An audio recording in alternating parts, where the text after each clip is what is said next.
Welcome to the English Diaries. If you enjoy true-to-life English stories, don't forget to subscribe and stay with us. I was in my kitchen holding a hot coffee cup that scorched my hand when my phone glowed with her message.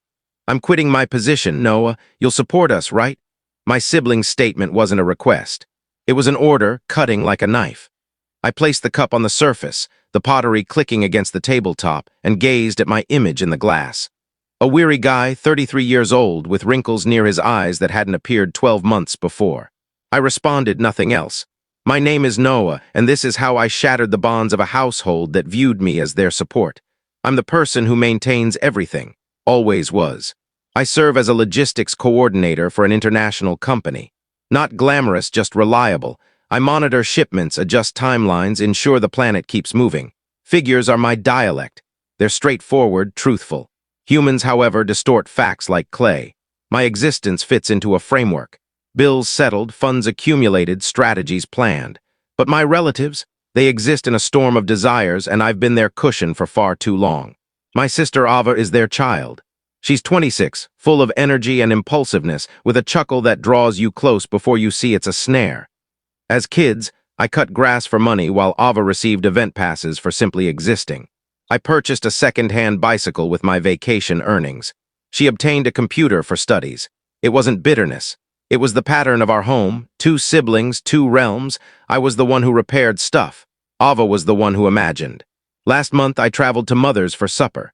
The atmosphere was heavy with spices and strain. Father was slumped in his armchair, focused on a silent sports match, grumbling about a poor decision. Ava arrived delayed, her jacket swirling like a cloak, and dropped her purse on the ledge. "Got any fermented tea?" she inquired, removing her shoes. I was chopping vegetables, the burn clouding my sight. "H2O is complimentary," I replied. She grinned as if I'd overlooked the essence of her being. Mother stirred the pasta dish, her tone affectionate yet pointed. "Noah's so reliable," she remarked, like it was an indelible mark I couldn't remove. "Ava's got imagination, though. She's heading somewhere." Ava blinked, drinking from a container she'd located. "I'm shaping my existence," she stated. "It's creativity." Uncle Ray, holding a drink, chimed in.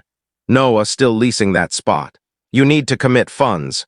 I dismissed it, progressing on it. Mother's grin was strained, her gaze implying, "Remain where we require you." Afterward, while I cleaned dishes, Ava rested against the basin, her scent strong with fruit. "You'd support me, correct?" she mentioned, avoiding my eyes. "If I truly required you." Her manner was casual, but it held a darkness, like a thunderhead you spot too tardily. I agreed, since that's what I've perpetually done. But her look, swift, scheming, caused a shiver in me. Something was approaching, and I wasn't prepared. The following day, my device vibrated at 5:47 am. Ava's note. I resigned from my role. It was sapping my spirit. "You'll cover me and Leo temporarily?" "Yes." Leo's her partner, relaxed, perpetually in casual wear, labels himself an innovative advisor. I gazed at the display, my bread cooling. "Cover them? For housing, food. Their pets' medical costs?" I entered "That's not my responsibility," and transmitted, my pulse pounding as if I'd violated a boundary. Mother phoned a short while after, her words piercing the morning. "Noah, why are you deserting your sibling?" It was a charge, not an inquiry. "She requires you, we all do." I clutched the edge, my fingers white. "I'm not her financier." A hesitation, then, "You're acting harshly. She's pursuing her goal." That afternoon, a message from employment arrived. A 15-month assignment in Copenhagen. Lodging provided, pay increased, an opportunity to relax. I'd brought it up to Mother recently, and she dismissed it. Ava's in a difficult situation. But now, that message was a rescue. Then my device alerted once more. "Mother, endorse Ava's $250,000 credit, or you're excluded from holiday gatherings." I chuckled, a rough, uneven noise. They didn't merely desire my funds, they wanted my tomorrow. But the true impact was yet to arrive. The subsequent night, I was at Mother's eating area, the surface marked from decades of wear. She slid a polished folder toward me as if presenting a present. "Ava's starting a shop," she explained. "She needs a guarantor for the credit. Just your signature, Noah, it's belief in her." I reviewed the documents, figures that constricted my neck. "This is $250,000, I noted. If she fails to repay, it's my obligation." Ava angled her head, her jewelry sparkling. "It's not regarding currency, it's about our bond." I glanced at Mother, then Father, who affirmed as if it was already decided. "You do it for kin," Mother declared. "We do it for you." But they wouldn't. They never had. For ages, I'd handled their online service fee, $90 monthly. I settled Ava's traffic penalties when she couldn't manage, $150 each. I even advanced their fuel expense once because it's easier if you handle it. I maintained a record in my memo program, a quiet account of unfulfilled commitments.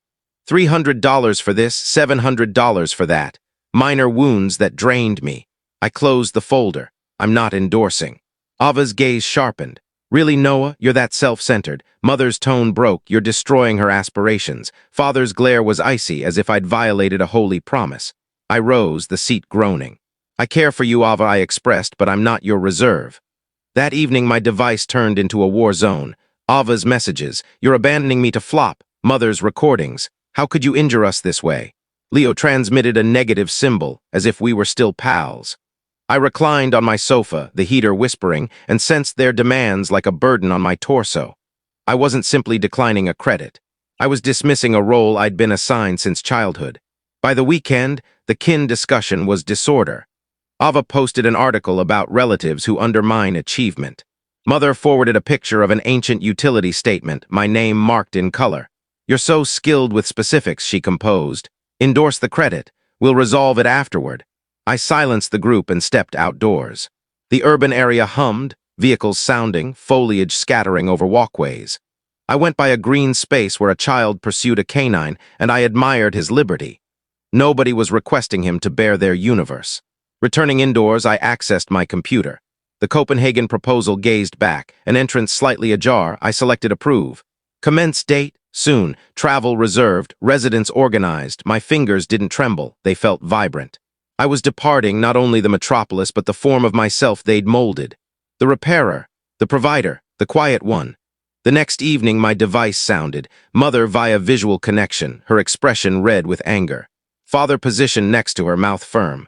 Ava positioned rearward, holding their feline. Gaze damp but keen. You're relocating. Mother barked. You're abandoning us for employment. I'm not abandoning, I replied, my tone steady yet resolute. I'm selecting my path. Ava advanced nearer, her words poisonous. You've never backed me. You're always tallying coins. I moved toward the lens, my heartbeat thundering. I tallied because I was the one dispersing. $90 for online, $150 for your violations, $800 for your pet operation. I financed your lifestyle, Ava, while you termed it liberty. I'm finished. Mother's respiration faltered. Don't you presume to address her that way. And then it overwhelmed me. The reality I'd concealed under devotion. You didn't nurture me to be your offspring, I uttered, my tone fracturing. You nurtured me to be your device.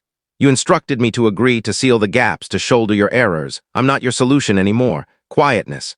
Ava's tone scarcely audible. You're severing us. I'm severing the cords, I declared. I care for you, but I won't drown with you.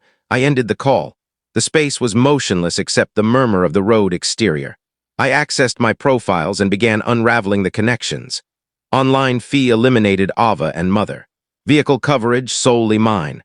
I altered codes, secured my finances, transferred my reserves to a fresh institution. Each press was a cut, liberating me from their tempest. I arrived in Copenhagen on a chilly weekday. Precipitation marking the aircraft pane. My fresh location aromas of timber finish, not remorse. I acquired a plant for the workstation and named it Opportunity because it seemed appropriate. My existence is mine now. Modest, serene, authentic, I still care for them, eternally will, but care isn't an obligation you settle with your essence. Occasionally, I inspect my device anticipating the former turmoil. Notes, requests, blames, it's quiet now. Excessively quiet, perhaps. I ponder if they'll ever perceive me as more than the person who disperses. I ponder if they'll pardon me for picking myself. And I ponder if you were in my position, confronting a $250,000 credit, a household who cherished you like a support. Would you have endorsed it? Would you have remained? Inform me. I am attentive. Thank you for listening till the end. If this story moved you, please subscribe to the English Diaries and be part of our growing family.